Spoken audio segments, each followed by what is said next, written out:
Aryan law classes में आपका स्वागत है। आज के इस लेक्चर में मैं आपके लिए मुस्लिम लॉ के इम्पोर्टेंट सेक्शंस, इम्पोर्टेंट पॉइंट्स जो प्रीवियस 10 साल के एआईबी के एग्ज़ाम में पूछे गए हैं उसको एनालाइज करके मैं आपके लिए ये लेक्चर बना रहा हूँ और आपके लिए एआईबी 18 के एग्ज़ाम में लिए बहुत ही हेल्पफुल होगा। इस लेक्चर को देखने के बाद आप महसूस करेंगे कि कहाँ कहाँ से क्वेश्चंस पूछा गया है और कौन कौन से इंपॉर्टेंट टॉपिक है जो आपको टिक कर लेने चाहिए आपके पेरेक्ट्स में या फिर एक नोट्स बना करके आपको याद कर लेने चाहिए ताकि एआईबी 18 के एग्ज़ाम में आपको दिक्कत ना हो। अगर आप चैनल पर नए हैं तो चैनल को सब्सक्राइब करें ताकि मैं एआईबी 18 के स्पेशल क्लास को कंटिन्यू कर रहा हूँ उसका नोटिफिकेशन आपको मिल सके और आपका एग्ज़ाम अच्छा जा सके। हम उम्मीद करते हैं कि कोशिश करते हैं आपके लिए अच्छा से अच्छा वीडियो बनाएं ताकि आपके एग्ज़ाम में ये इम्पोर्टेंट सेक्शंस, इम्पोर्टेंट पॉइंट्स आपको बता पाएँ जो आपको एआईबी 18 के एग्ज़ाम में हेल्पफुल होगा। तो अगर आप चैनल पर नए हैं तो चैनल को सब्सक्राइब कर ले। अगर आपने टेलीग्राम चैनल को ज्वाइन नहीं किया है तो उसका लिंक मैं डिस्क्रिप्शन में दे दूँगा, आप वहाँ से जाके उसको ज्वाइन कर लीजिए, वहाँ आपको नए नए अपडेट्स मिलते रहेंगे। अगर आपने सब्सक्राइब नहीं किया तो सब्सक्राइब कर दीजिए। अगर आप चैनल पर नए हैं तो नए नए वीडियो मैं बनाऊंगा आपके लिए, आपके लिए बेनिफिट होगा। तो चलिए आज के क्लास को कंटिन्यू करते हैं जिसके अंतर्गत मैं मुस्लिम लॉ के प्रीवियस 10 ईयर के एआईबी के क्वेश्चंस को मैं एनालाइज करके बताऊंगा जिसके अंतर्गत आपको क्या क्या पढ़ लेने हैं, क्या क्या इंपॉर्टेंस पॉइंट्स है, क्या क्या क्वेश्चंस है जो आपके लिए इम्पोर्टेंट है। चलिए स्टार्ट करते हैं। चलिए स्टार्ट करते हैं वीडियो को। आपको बताते हैं कि मुस्लिम लॉ में क्या क्या टॉपिक्स है जो आपको पढ़ लेने चाहिए जो आपके लिए बेनिफिट है। तो सबसे पहले किसी एक्ट को पढ़ने के लिए उस एक्ट का आपको इंट्रोडक्शन पार्ट तो पढ़ना ही पढ़ना है। जैसे हु इज़ मुस्लिम, मुस्लिम किसको कहेंगे, मुस्लिम कितने तरीके के होते हैं, बाय बर्थ भी होते हैं, अब बाय कन्वर्जन भी होते हैं। ये सारे पॉइंट्स आपको बहुत ज़रूरी है, पढ़ लेना चाहिए। क्लियर है। दूसरे पॉइंट्स पे आते हैं मुस्लिम लॉ में, sources of Muslim law. Sources of Muslim law, source से भी क्वेश्चंस बहुत बार पूछे गए हैं और पूछे जाते हैं, यहाँ से क्वेश्चंस बनते हैं। चाहे आप एआईबी के एग्ज़ाम दो या फिर जुडिशरी के एग्ज़ाम दो, आपको क्वेश्चन सोर्स से भी पूछा जाता है। जैसे आपको पूछ लेंगे कि मुस्लिम लॉ के सोर्स कितने हैं आप बताओ, तो आपको याद होना चाहिए कुरान, सुन्नत, इजमा, कियास, ये सारे क्या है, सोर्स है मुस्लिम लॉ के। तो सोर्स आपको याद होने चाहिए मुस्लिम लॉ के। अगर पूछ ले प्राइमरी सोर्स क्या है, सेकेंडरी सोर्स क्या है, इंपॉर्टेंट सोर्स क्या है, आपको पूछ ले कि कुरान क्या मुस्लिम लॉ के सोर्स हैं, तो आपको सोर्स अगर याद रहेंगे तो आपको क्वेश्चन समझ में आएगा, एक क्वेश्चन आप टिक करके आएंगे। तो सोर्सेस ऑफ मुस्लिम लॉ भी आपके लिए बहुत ही इंपॉर्टेंट रहने वाला है एआईबी एग्ज़ाम के रिगार्डिंग। नेक्स्ट क्या है, स्कूल ऑफ मुस्लिम लॉ। आप स्कूल ऑफ मुस्लिम लॉ भी देखे होंगे, जब आप मुस्लिम लॉ पढ़े होंगे तो आपको स्कूल ऑफ क्या बोलते हैं मुस्लिम लॉ में, शिया सुन्नी के अलग अलग स्कूल्स हैं। तो सुन्नी के स्कूल्स कौन कौन से हो गए, 4 हैं। तो पहला क्या है, हनफी, दूसरा है मलकी, तीसरा है सफ़ी और चौथा क्या है, हनबली, जिसको हनबल स्कूल भी बोलते हैं। तो ये शिया क्या बोलते हैं, सुन्नी के स्कूल्स हैं। और शिया के कौन कौन से हैं, शिया के देख लेते हैं, 3 है, द इस्माइलीज, इथनासारी और जैदिस, ये शिया के स्कूल्स हैं। तो स्कूल्स ऑफ मुस्लिम लॉ भी आपको याद होना चाहिए। क्वेश्चंस यहाँ से भी बनते हैं, यहाँ से भी क्वेश्चंस कभी कभी पूछ लेंगे कि क्या बोलते हैं कि हनफी स्कूल किससे बिलोंग करता है, तो आपको याद होना चाहिए कि सुन्नी से बिलोंग करता है, तो वहाँ पे आप टिक करके आएंगे। तो ये इंपॉर्टेंट पॉइंट्स है आपके लिए। दूसरा, मैरिज का कंडीशन। कभी कभी आपको essential condition of Muslim marriage पूछ लेगा कि मुस्लिम मैरिज के एसेंशियल कंडीशन क्या क्या है, तो आपको याद होना चाहिए ऑफ़र एंड एक्सेप्टेंस, जिसको इजाब व कबूल बोलते हैं, जिसमें मेहर होगा, फ्री कंसेंट होगा, जितने भी क्या बोलते हैं कि कॉन्ट्रैक्ट के एसेंशियल है ना, सारे आपको मुस्लिम मैरिज में देखने को मिलेंगे।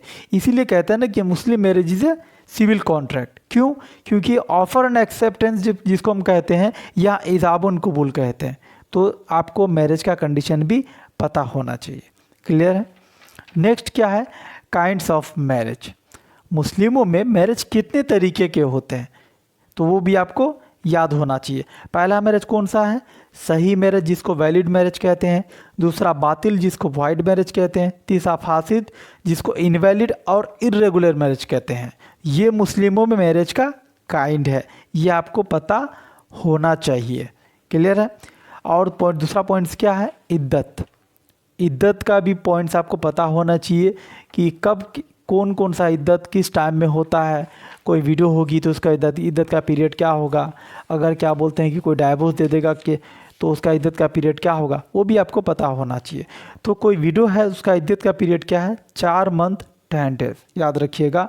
कोई वीडियो है किसी को क्या बोलते हैं कि तलाक दे दिया तो उसका कितना दिन का पीरियड होगा इद्दत का, 4 मंथ 10 दिन। क्लियर है। अगर कोई महिला प्रेग्नेंट है तो उसका इद्दत का पीरियड कितना होगा, 4 मंथ 10 डेज। क्लियर है। और क्या बोलते हैं कि किसी का अगर तलाक हो गया तो उसका इद्दत का पीरियड कितना होगा, 3 लूनर मंथ। कितना होगा, 3 लूनर मंथ। ये इंपॉर्टेंट पॉइंट्स है, इसको भी आप याद कर ले, अपने नोट्स बुक में नोट डाउन कर ले। क्लियर है। और पॉइंट्स क्या है, मेहर। मेहर आपको पता होना चाहिए। मेहर क्या है, एक तरह का कंसिडरेशन है जो मुस्लिमों में क्या बोलते हैं निकाह के वक्त महिलाओं को दिया जाता है, वो उसका हक है, वो एक कंसिडरेशन के रूप में है। और क्या बोलते हैं कि मेहर का कितना क्या क्या कितने काइंड्स है, प्रॉम्प्ट और डेफर, आपको याद होना चाहिए। प्रॉम्प्ट और डेफर मेहर जो क्या है मेहर का काइंड्स है। क्लियर। और दूसरा पॉइंट्स क्या है, तलाक। तलाक और इसके काइंड्स, मुस्लिमों में तलाक के कितने प्रकार हैं वो भी आपको याद होना चाहिए। तलाकुल सुन्नत और तलाकुल बिद्दत।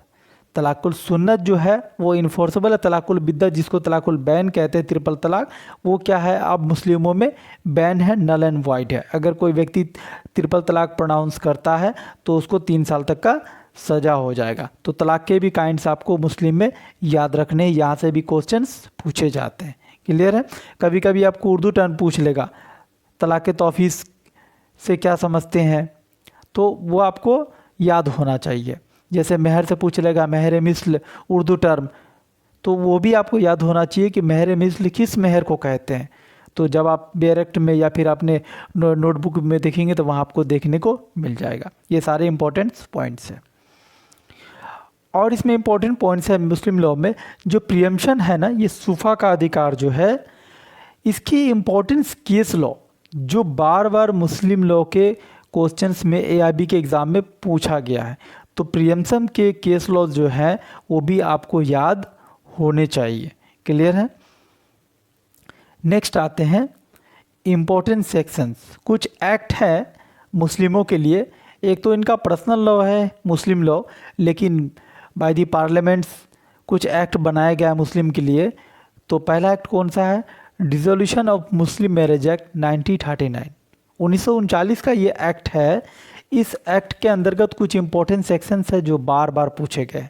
तो इस एक्ट में dissolution of Muslim marriage act के अंतर्गत कितने सेक्शन है, टोटल 6 सेक्शन है, लेकिन जो छठा सेक्शन है ना उसको रिपील्ड कर दिया गया। तो ये मान के चले कि टोटल 5 ही सेक्शन इस एक्ट में बचे हुए हैं। क्लियर है। इस एक्ट से सेक्शन नंबर 2, सेक्शन नंबर 6 से बार बार क्वेश्चन पूछा गया है, तो आप इसको भी याद रखेंगे। क्लियर है। कभी कभी ये पूछ लेंगे dissolution of Muslim marriage act किस पे बेस्ड है, तो आप याद रखिएगा ये मलकी स्कूल जो है, मलकी स्कूल पे बेस्ड है। क्लियर है। नेक्स्ट पॉइंट आते हैं the Muslim women protection of rights on marriage act 2019 का ये एक्ट है। इसके अंतर्गत कुछ कुछ इंपॉर्टेंट सेक्शंस है जो बार बार एग्जाम में पूछे गए हैं। तो इस एक्ट के बारे में पहले जान लेते हैं कितने चैप्टर्स है, कितने सेक्शन है। तो चैप्टर 3 है इसके अंतर्गत, और सेक्शन कितने हैं, 8 है। लेकिन जो 8 सेक्शन है उसको रिपीट कर दिया गया, तो आप इसमें मान के चले कि टोटल सेक्शन कितने हैं, 7 है। क्लियर।